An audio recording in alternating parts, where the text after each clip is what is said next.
नमस्कार जी। नमस्कार। मैं ब्रह्मनाथ। आज बात का जो विषय है, जो चर्चा का विषय है, वो ऐसा है कि कुछ इंसान ऐसे होते हैं कि वो अपनी जो पूर्वज होते हैं ना, मृत व्यक्ति, दादा हो गए, पिताजी हो गए, माताजी हो गए, दादी जी हो गए, तो इस तरह के जो मृत इंसान होते हैं वो उनका फोटो जो अपना पूजा स्थान होते हैं वहाँ रखते हैं, घर में कहीं भी रखते हैं, उनको अगरबत्ती देते हैं। इस तरह के काम वे करते हैं। तो ये कितना सच्चाई है इसमें, कितना गलत है, क्या सही है, इस विषय में थोड़ा सा चर्चा करेंगे। क्योंकि मैंने काफ़ी इस तरह देखा है लोगों को। मैंने बहुतों को देखा है कि ऐसे काम करते हुए। तो बात करेंगे उस विषय में। चलिए आज आप लोगों को समझाने की कोशिश करते हैं कि अगर हम ऐसा करते हैं तो क्या नुकसान होता है या फिर कुछ लाभ भी होता है। बहुतों का मन में सवाल भी होगा। अगर कोई सवाल है आपके अंदर तो कमेंट बॉक्स में आइए, आराम से कमेंट कीजिए, पूछिए, मैं उसका उत्तर देने की पूरी पूरी कोशिश करूँगा। ठीक है, तो चलिए बात करते हैं। आज जो विषय हम बात कर रहे हैं आपसे, मृत व्यक्ति या पूर्वज, उनका जो फोटो है, जो आप पूजा स्थान में रखते हैं, जो घर के किसी भी जगह आप रख देते हैं और उनको अगरबत्ती देते। कई लोगों को मैंने देखा है भोग भी चढ़ाते हुए, मिठाई वगैरह चढ़ाते हुए मैंने देखा है। तो चलिए इस बात में बात करते हैं। ठीक है, देखिए ऐसा है, ऐसा काम नहीं करना चाहिए। बिल्कुल यह काम नहीं करना चाहिए। अगर आप पूछेंगे क्यों, तो पहले मैं ये बता दूं कि देखिए, भक्ति अलग जगह होता है, श्रद्धा अलग जगह होता है, लेकिन सृष्टि का जो रचना होता है, जब ईश्वर ने जब सृष्टि किया तो सृष्टि का जो रचना होता है तो वो रचना रिसाइकिल होता है।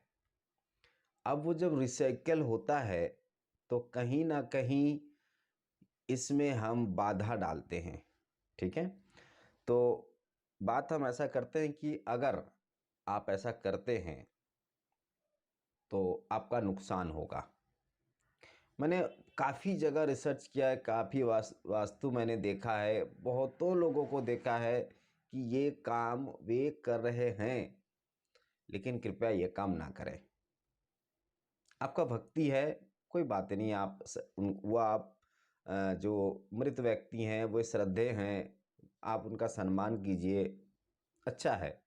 लेकिन उनका फोटो लगा के, उनको अगरबत्ती लगा के उनको आह्वान करना, या तो फिर उनसे आशीर्वाद मांगना, जैसे किसी का पिताजी गुजर गए, माताजी गुजर गए, तो वे सोचते हैं कि ये हमें आशीर्वाद प्रदान करेंगे। नहीं, ऐसा नहीं होता है। ठीक है, तो अब सवाल आता है कि अगर ऐसा नहीं है, अगर हम ऐसा नहीं कर सकते हैं, तो भगवान हुआ, कोई देव देवी हुए, या फिर गुरुजन व्यक्ति हुए, मतलब जो हमारे गुरु होते हैं, वे जब शरीर छोड़ते हैं तो हम उनका फोटो लगाते हैं, उनका पूजन विधि भी करते हैं, उनसे आशीर्वाद भी मांगते हैं। ठीक है, तो इसके रीज़न मैं बताता हूँ आपको, थोड़ा समझने की कोशिश कीजिए। ना समझ आए तो आप कमेंट बॉक्स में आइए, मैं दोबारा समझाने की कोशिश करूँगा आप लोगों को। ठीक है, देखिए इसी जगह, ये पृथ्वी लोक में ही सब कुछ है। चाहे आप स्वर्ग लीजिए या नर्क लीजिए, कुछ भी, कहीं पर भी कुछ भी ले लीजिए, लेकिन यहीं पर सब कुछ है। ठीक है, तो जो व्यक्ति मृत हो जाते हैं, मर जाते हैं, आम इंसान, आप जैसे हमारा और आपका बात हो रहा है, इस तरह के इंसान अगर मृत होते हैं, मरते हैं, ठीक है, तो उनके जो एनर्जी होते हैं, जो आत्माएं होती हैं, वो तो मोह माया से घिरा होता है ना? क्योंकि इंसान है और वे उस स्तर में भी नहीं गए हैं कि उनका मोह माया छूट गया हो, नहीं, मोह माया उनका नहीं छूटा है। कहीं ना कहीं माया है, मोह है, जरूर है। तो वे आपके इर्द गिर्द या फिर आपके आसपास ही कहीं ना कहीं भटकते जरूर हैं। वे आपके देखते हैं, वे आपसे बात करना चाहते हैं, वे आपसे मिलना चाहते हैं, लेकिन ऐसा नहीं होता है। ठीक है, तो अगर हम उनको आह्वान करते हैं, अगर हम उनको आह्वान करते हैं, तो वे और ज़्यादा मोहित हो पड़ेंगे आपके प्रति, इस संसार के प्रति। तो उनका पुनर्जन्म होना बड़ा मुश्किल हो जाएगा। मैं थोड़ा सा एग्जाम्पल यहाँ पे देना चाहूँगा आप लोगों को कि समझने की कोशिश कीजिए। अब मान लीजिए आप एक सरकारी नौकर हैं या फिर प्राइवेट नौकर हैं, कहीं पर काम करते हैं, तो आपका कहीं पर भी ट्रांसफ़र हो रहा है, तबादला हो रहा है। ठीक है, तो अगर तबादला हो रहा है, जब ट्रांसफ़र हो रहा है, तो आपको डेट दिया जाएगा। आपका जो बॉस हैं वो एक डेट फिक्स किए होंगे कि इस डेट में आप उनसे वहाँ पर, वो जो आप पुराना जगह में काम कर रहे थे, वो जगह छोड़ के आप उन दूसरा जगह में जाएं और वहाँ पर काम करें। ठीक है, तो आप अपना इच्छा से या फिर आप किसी भी कारण से अगर आप वहाँ से लेके वहाँ से छोड़ के अचानक, और आप जहाँ पर ट्रांसफ़र होने वाले हैं, आप समय से पहले अगर ट्रांसफ़र आप वहाँ पर हो रहे हैं, तो वहाँ पर सीट तो खाली नहीं होगा, है ना? टेबल खाली नहीं होगा, तो आपको वेट करना होगा। आपको वेट करना होगा, इंतज़ार करना होगा कब वो टेबल खाली हो, कब वो कुर्सी खाली हो, ताकि जाके आप अपना काम संभालें। ठीक है, तो इसी तरह का बात है, जब इंसान शरीर छोड़ता है, जब यह शरीर छोड़ देता है, तो उस समय वे नया शरीर का तलाश करते हैं और सृष्टि का रचना है, उनका नया शरीर मिलना अनिवार्य है, मिलेगा। ठीक है, लेकिन अगर वो आपके इर्द गिर्द ही घूम रहे हैं और उस जगह से निकल नहीं पा रहे हैं, तो वो नया शरीर जो उन्होंने, इस सृष्टिकर्ता ने उनके लिए बनाया हुआ है, तो वो नहीं मिल पाएगा। यानी कि आप सृष्टि का विरुद्ध में चल रहे हैं। जो रिसाइकल है, बनाया हुआ सृष्टि का जो रिसाइकल है, उस रिसाइकल से आप हटा दे रहे हैं उनको। तो ऐसा काम बिल्कुल ही ना करें, तो इसमें आपका नुकसान ही होगा।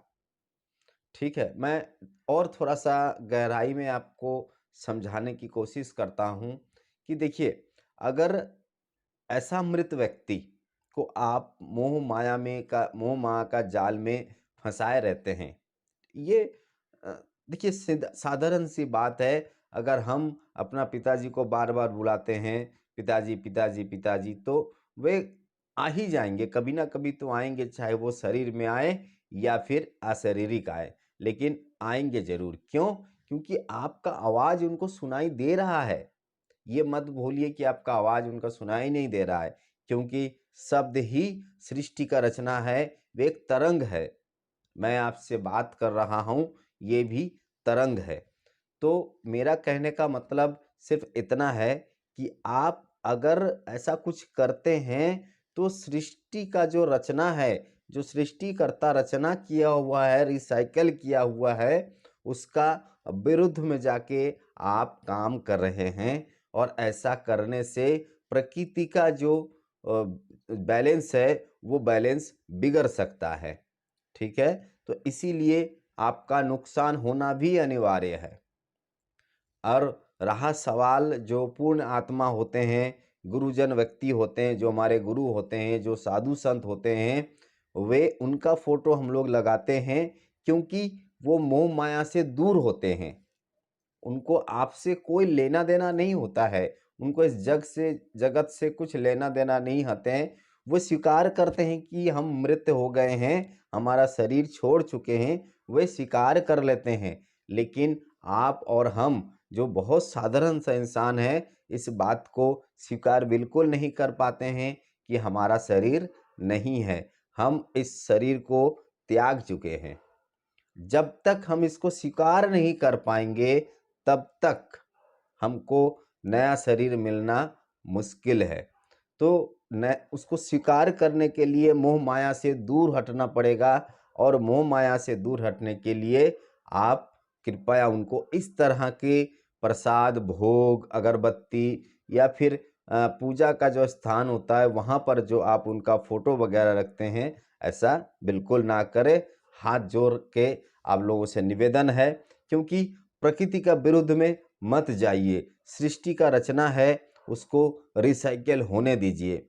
और रहा आपका श्रद्धा और भक्ति को हम भी श्रद्धा करते हैं, हम भी प्रणाम करते हैं, लेकिन जहाँ पर प्रकृति का बात आता है, सृष्टि का रचना का बात आता है, वहाँ पर आपको समझना बहुत ज़रूरी है कि क्या हम करें और क्या ना करें, कौन सा काम करें जो सृष्टि की साथ चले, और कौन सा काम क्या करें कि सृष्टि का विरुद्ध हो जाए। ठीक है, देखिए हम इंसान ही एक ऐसा इंसान है, ऐसा प्राणी है, माफ़ कीजिएगा, ये हम इंसान ही एक ऐसा प्राणी है जो कि हम सृष्टि के उल्टा तरफ जाने की कोशिश करते हैं, उनका नियम का विरुद्ध हम हो जाते हैं। ठीक है, तो मेरे ख्याल से आपको समझ में आ गया होगा कि मैं क्यों मना कर रहा हूँ आप लोगों को ये करने के लिए।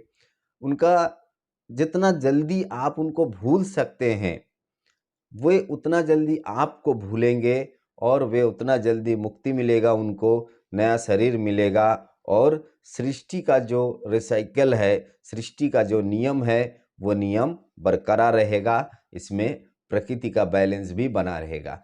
चलिए जी, आज के लिए इतना ही, आगे आपसे ज़रूर बात होगी। आज के लिए नमस्कार।